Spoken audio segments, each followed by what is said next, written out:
People were liking me until the food stop part. So should we scratch that part out? No, I'll own it. Thank you. Okay, there we go. If Woolies just sold chuckles, I still feel they would be a very Profitable business. profitable business, I think. What would be something I would have bought from the shelf that you would have had a hand in? Umleqwa. Oh, good. Okay. Yeah. A part of me was like, she was cooking. Yeah. Literally cooking, I don't know, but she was cooking there in the boardroom. Yeah.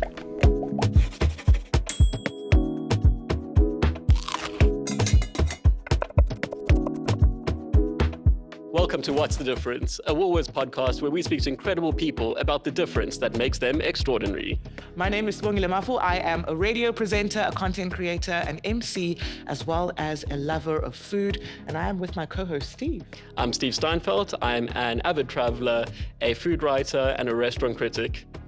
I am so excited about today's episode because I basically used my powers to bring this guest to the table. A little bit of nepotism was Manifestation? involved. Oh, no, nepotism, not Yes. manifestation. No. Okay. Absolute nepotism, but also he is an incredible human being. So we are going to be greater for having a chat with him. I am so excited. I obviously know our guests from a fortune of foodie events Yes. over the years. No, there is not an event that he does not. Not an event worth going to that he is not at.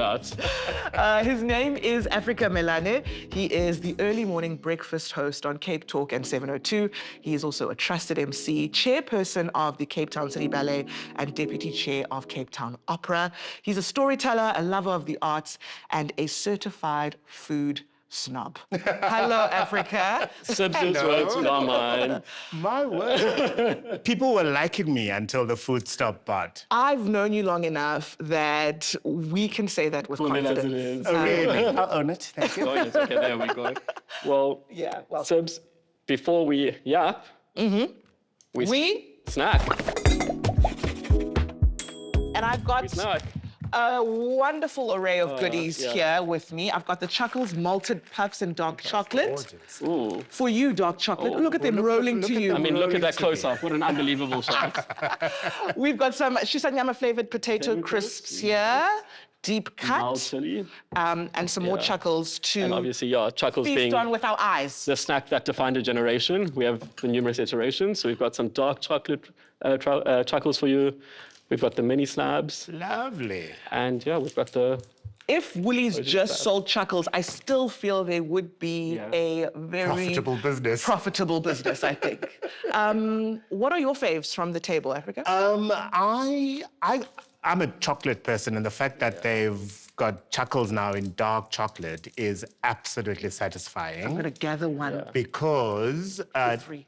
we fool ourselves into thinking that dark chocolate is better for us. And when they have milk chocolate, literally that packet goes in one sitting, which is just not healthy for anybody. You want to try these chips while we new talk deep about cuts? this? New deep cut. There you go, Africa. Before we get into the deep cuts Yes. of the conversation. See dear. what I did there? We're not paying you enough to. These are really good. They are. really, No, really they are. We should have tried it the other way around, savory first and then dessert. It's an interesting combination, though. What about together? Not at the same time. You'd You're be not one of surprised. those people who's going to go to a movie cinema 100%, yes, that's and me. add Chuckles to your popcorn, are you? I'm afraid you're in enemy territory. Yeah, sorry. What is wrong with you people? And Woolworths trust you two to have this conversation with people about Yes. food. When I go to the movies, I mean, I spend a small fortune on my snacks and I mix them all Pivotal together. part of the movie-going experience. You are the bubbliest, loveliest human, and it is a wonder that you are the way that you are, considering that you wake up at 2:30 in the morning to do your early morning show. And having to talk to people and have deep discussions at 4:00 in the morning is an exceptional skill. But you give so much, but taking care of yourself and making sure that you are eating nourishing meals at that time of the morning, shopping mindfully. No one is eating at 2:15 in the morning What at are you all. actually doing to take care of yourself and keep yourself alive? Well, deep breaths help because that's just oxygen. I will wake up in the morning, get ready, get to work, deliver a show between 4 and 6. And then at 6:15, I'm sitting at a coffee shop having my first cup of brew, which is just absolutely amazing.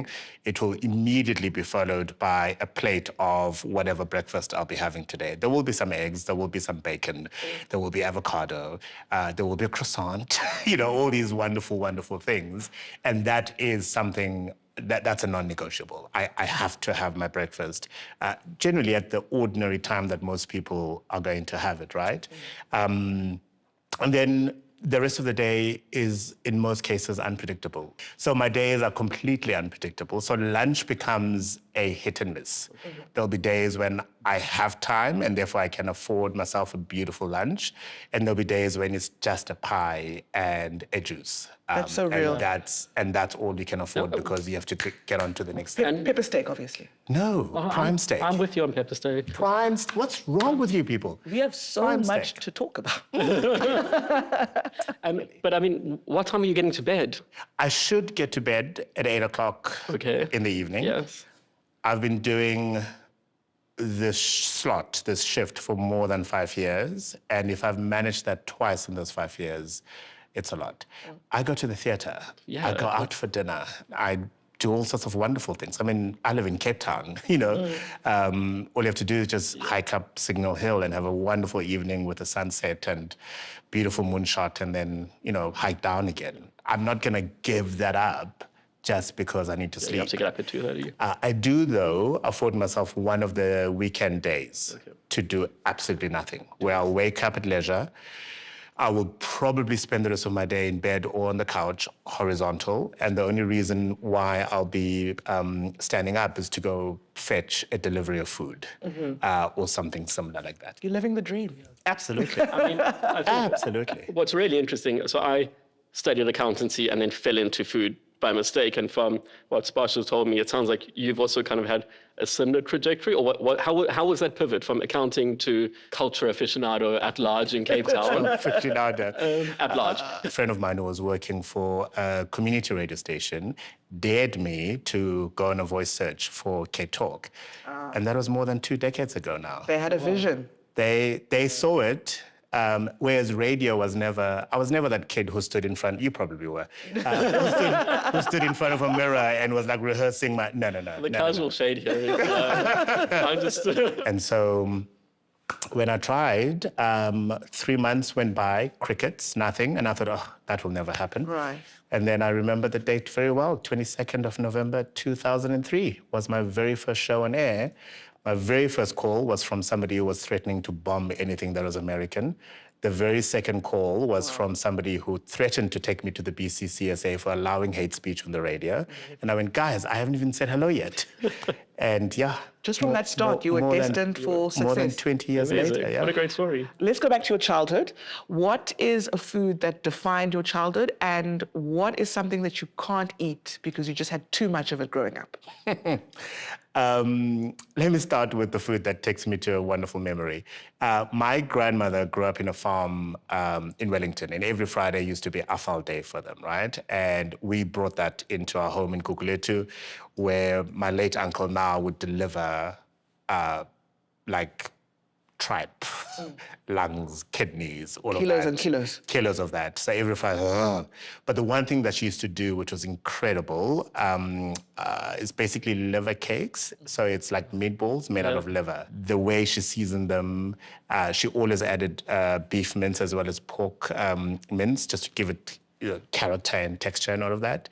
And we had that with roaster cookies every Friday.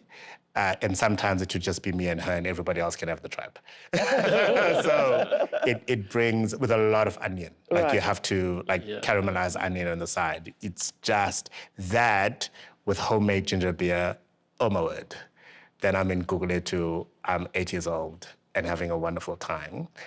Condensed milk is the one thing that I can't have anymore. We as children used to, Overindulge. and then we were caught, and literally, my grandmother bought a tray of condensed milk and brought each of the children, and we all sat there until we finished. That I can't stand condensed milk. Was she low-key trying to teach you all a lesson? Yes. I didn't even think it was low-key. Okay, it's high-key. She never lost any condensed milk after that. I see. R.I.P. condensed milk in your life. Exactly. Do you have a signature dish? Do you have a... Oh, I have several. I do a mean lamb shank. Oh, okay. In fact, our mutual friend Carol said that the best lamb shank she's ever eaten was at my place. Nice. Yeah, and I mean, he took that on and he's never let that go. No, never let that go. I do a lovely ostrich with a red onion, red wine sauce that I served on a mash that was blended with polenta once, which was gorgeous. There's a chocolate. Can one name alcohol brands here? No, hey. Speak your truth. Nigella Lawson has a Guinness dark chocolate cake that nice. is just divine. Like, it satisfies 100% of the time, all of the time. Yeah, I mean, one could go on and on and on. Nice. Yeah, no, it sounds Depends like, on the season. Sounds like we should go for dinner soon. So I'm just we saying. will be called, I'm sure. Well, before we let you go, we've got a little game we're going to play. As we know, you're an early riser, and we assume most people probably listen to your show when waking up and maybe having breakfast. So we've got a little game called the Breakfast Blitz. Okay. And these are just answers that are off the fly. You clearly give a lot of thought to a lot of the questions, but we want fast answers this time. So I'm going to let you take ready? off. I think so. Okay. Is breakfast really the most important meal of the day or just marketing hype? No, it is. It is. Is coffee essential, or can you trust people who start their day without it? I think you're answering too quickly, Yeah. but I love it. But it is, though. It is. And it has to be good coffee, though. Yes, it it does have can't to be be good coffee. chicory. What's your coffee order? People call chicory coffee, and those are two different things. We're going to have fire in the comment section, but it's okay. Cappuccino for my first cup, Yeah. and then I go to a latte for my second cup. Nice. All right. How do you like your eggs? Dead. Deceased. Do it. Good. There must be no life. Okay, but they're fried and just... Scrambled, generally. okay. Otherwise, hard-boiled. Okay. What would you eat forever for breakfast? Bacon. Bacon. Okay. Yeah, solid. All right. Avocado toast, the most overrated food trend or breakfast of our time? Breakfast of our time, particularly on sourdough. Cool. The next one I want to ask you to defend your opinion. Is cereal actually just soup? That question does not make sense. What a philosophical one. a philosophical You need a one, bit yeah. more time on that one. Is it just soup? Yeah, is cereal just soup? But no. No? Because soup is warm. Well, I suppose you can have cold soup, but it has to have some sort of vegetable or fruit in it, I suppose, that has been blended if you're having good one. Whereas cereal could be just like grainy things with milk. Okay. Should bacon be crispy or chewy, and is there a wrong answer? There is no wrong answer. You'll have it as you wish. For me, it has to be crispy and chewy. Do you prefer it from the air fryer or on the stove fried? Do you know what? I'm getting into an air fryer. A dear friend of mine bought me an air fryer for a birthday gift. I've only used it 3 times in a year, and I hope he's You're not missing out. watching. I know I am. But I prefer conventional oven. That's what I generally use, yeah. Okay. Yeah, solid. And you get that just like nice crispy edges, still very Takes its crispy. time, Yeah, all of that, solid. Food should not be rushed. No. And lastly, what's your biggest hot take on breakfast? What is my biggest hot take on breakfast? Nothing wrong with saucing a very good croissant in the morning. Fantastic. Have it with butter. I know it's laden with butter already, but just slightly toasted butter to it. with butter. Mwah. Beautiful. And can we have breakfast for dinner? Yes, Thank you. Oh, of course. You win. You can have breakfast any time of the day. So Africa, the next segment we have is the cold seat. So as you know, Woolworths owls are perfectly chilled, but we're using our cold seat to ask Woolworths guests those hard-hitting questions that, you know, our guests, our listeners, our viewers may want to know. Sometimes the questions we want to know. Absolutely. And today we have with us product developer for Central Project, Khanyisile Mbude-Williams. Welcome to the show. Hi, everyone. Hi. Back to you. Thank you so much. You're Ooh, welcome. love the bag. Thank you for bringing a thanks gift for joining us. Africa. Yeah. Yay! Yeah, enjoy I that. am not sharing. But if you do have any tough questions for Khanyi, please feel Yes, free feel to free to ask them. The gift is not a bribe. Lovely job title. Yeah. What does your job actually Yeah. entail? What do you do? Okay, so as a product developer for Central Innovation Projects, I think I've got one of the best jobs ever. So my duty basically is to provide solutions to our core category teams where we translate strategy and trends into things that are going to be exciting for the customer and, making it easier for our core category teams. So we work as a quadrant of 4. We've got our trends and insights team, myself as projects. We've got a quality and a culinary team. So I take all of the trends, the strategy, translate that, and then brief my culinary team to whip up some amazing, delicious recipes. And then we inspire our PD community. So it can come in 2 ways, where if there are things that, aren't on our plan as of yet, we can say, hey, this is what's happening. These are the opportunities you can use within your category. And at times it is informed by what the foods business strategy is and the direction we are taking within our business. So I've got a cool job. That's super cool. Sorry if I may follow up. No, go for it. What would be something I would have bought from the shelf that you would have had a hand in? Umleqwa. Oh, good. Okay. Yeah. A part of me was like, she was cooking. Literally cooking, I don't know, but she was cooking there in the boardroom.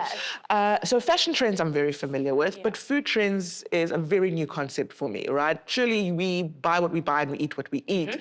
But if we had to look ahead at 2026, what are the food trends? Because you work in the future. Yes.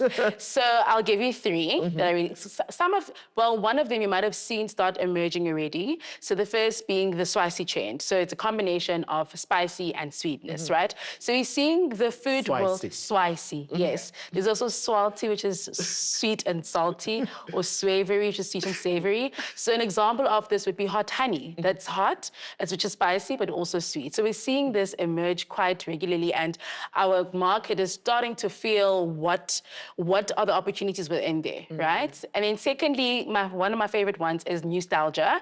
So taking nostalgic food ingredients, flavors, transforming that and adding a modern twist. And this can come up in maybe doing combined or a mashup of different cuisines, right? Where something is nostalgic to you, and then you to make a twist on it of what could be an Asian lens over that. And then I just want to say, this is a very humble ingredient. Okay. But tomato is the ingredient to watch out for. I mean, Let me but tell tomato's you. always been in. It's never been It's always out. been in, but it's about to be in. In. Are we getting the new in. varieties, the different... New varieties, not really varieties, but actually celebrating all of the different varieties, right? Because there are a large bank of tomato varietals, but also ways in which you can use them, different formats, like tomatoes in smoothies, tomato salads with a tomato dressing. So taking a new step and celebrating a humble ingredient. And you're going to remember. Tomatoes. You're going to remember this. We will remember this moment. Yeah, you will remember it. How do you go about discovering these? I mean, I imagine back in the day it was fairly simple. There were all these conventions and you would have to, someone would be sent overseas and they would go and they'd say, these are the trends this year. Yeah. Now you've got social media, you've got magazines that are online, you've got restaurants which are doing their own things. Yeah. Where do you begin looking for what is the next trend? How? So to your point, we've now got a bank of different medias which we can look at, right? You've got social media, you've got your trends reports, and I think one of the best ones is absolutely traveling. Just going out there to explore, to discover, seeing what people are actually engaging with and how different, I'd say, food entities are translating what they are deeming trendy in their world. Then, of course, you need to always try and understand, how does this fit our South African market? Because yes, it is good that we are on the pulse, what's trendy, but as Woolworths, I think what we try to always do is make sure we take our customer on the journey, saying, hey, we know what you love, but also here's something you've never thought of. It's all about actually having people travel through food without having to get on a plane, So that's how we keep our hands on the pulse and also how we explore and discover new things. And are those journeys different for your patrons in Cape Town, Johannesburg, Durban? There is a slight difference, but that's where our customer research team comes in, because we do overlay those insights as well into how do you shape those. Because an example I'll give you is you'll see that with certain products, they perform better in certain regions, right? Because there's also regionality. And another example would be, if you take one ingredient, South Africa is beautiful because you can take one ingredient, but in different households, it shows up differently, right? And of course, you won't be able to have all iterations on shelf, but it's about how do we put our own twist on it? And how can someone in Gauteng and someone in Cape Town still find relevance and resemblance with this one food ingredient? What is the most exciting time of the year for someone like you? Personally, for me, it's Christmas. I love Christmas. As a kid, I've always loved Christmas. It's always been a thing for me. Easter as well, but Christmas is just Christmas. You know, you always look forward to the 25th of December and all the different foods you're going to eat, because, you know, some of them you only have on that day and maybe the day after, but that's it. But I think just also how there's been such a transformation in the types of foods that are being brought out, you know, for Christmas, not only specifically for the day, but over the entire summer period, you know, where there are, you go in for Cape Town born, right? December is beach time, you know, so you want those small nibbly bits you can get, which you can, you know, put together and take to the beach and whatever else. But also once you get closer to the date, you have all these beautiful centerpieces that you can have. Christmas is my most favorite. And I guess what's interesting there is that you're almost looking at Christmas from our own perspective, because overseas, where most trend analysis comes from, it will be winter, I'm assuming. I don't know if that's correct. Yes, so it is. You guys get to create your own, like, very South African Christmas. Exactly, Amazing. overlaying those trends, and that also helps us steer our customers towards the journey we are taking, you know. So again, it's about taking what you see internationally and how you overlay it to make it relevant to your South African market, and that's so important. You know, that's very, very important. You know, some would say there's a certain level of arrogance involved in your job because you show us what we want before we know what you like. How do you know what I'm going to like 6 months, a year from now? Can I tell you something? Tell me.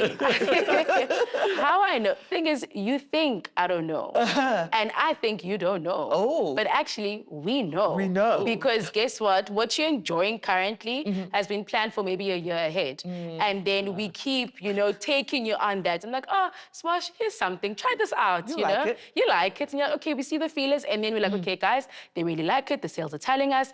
We do customer feedbacks as well. What are you saying? What are you thinking? Also, what are you missing? What aren't we doing? Because again, we need to listen to what the customer is saying. There's no point in me giving you things that you don't want and don't appreciate when there are things that you're missing. But also, I do know that as a customer, you do want some excitement, you know? Surprise me. Yes, Delight me. exactly. So that you can also show off and be like, oh, guys, I tried this. Check out my spring water ice. Exactly. Have you ever had a cerulean moment from the Devil's Product where you think, but actually it was decided by all of us in this room 18 months ago? It's always like that. And it's so exciting. And at times it takes, I mean, as a product developer, you work so far in advance, right, that you forget to just pause and be like, actually, we're so good. People enjoying stuff. Exactly, you know. And I think in the world of social media, things that you didn't think are going to like make the noise actually just come out and people are like, have you seen this? And you're like, girl, it's like a year old. You know? But I think, you know, it's always just so exciting. Even walking in the stores, you know, like I always look and see like, what's just trying to understand what the customer is thinking when they're trying to pick up this and that. And, you know, like casually you would chat to people because, people, like, do you know this? You're like, oh, yeah, maybe you should try that. Right. So you're trolley watching? Not really, but I mean, all do it. if you'll call it that. What's in your basket? Why are you watching other people's trolleys? Because I actually use it as a way to find out what's good. It's Pinterest in real life. Exactly. You should try it. Guys, go to the shops knowing what you want, stick to your list, get out. And then you end up buying the same thing time and time again. And what is wrong with that? Excitement in that. We have so much to talk about. But Khanyi, thank you so much. It really does give us a little bit of an insight about, you know, how we are being psychologically manipulated. No, I'm joking. In a nice way. In the best possible way. No, absolutely. And I can't wait to see what we're going to be enjoying like in 6 months' time and be like, Khanyi knew it. And she didn't tell us. But also, I won't lie, when I do go to a Woolies or open up Woolies Dash and I see that new sticker on there, it does feel like Christmas. Sparks joy. So thank you so much. And Africa, Thank you for my gift. thank you to you two for joining us. It's been wonderful. wonderful getting an insight on both of you. And that is What's the Difference? A Woolworths podcast. You can find us everywhere. Yeah, if you enjoyed it, you can follow us on YouTube, Spotify, wherever you find podcasts. And yeah, Sibs, until next time. Yeah, we'll be back soon. Bye-bye. Cheers.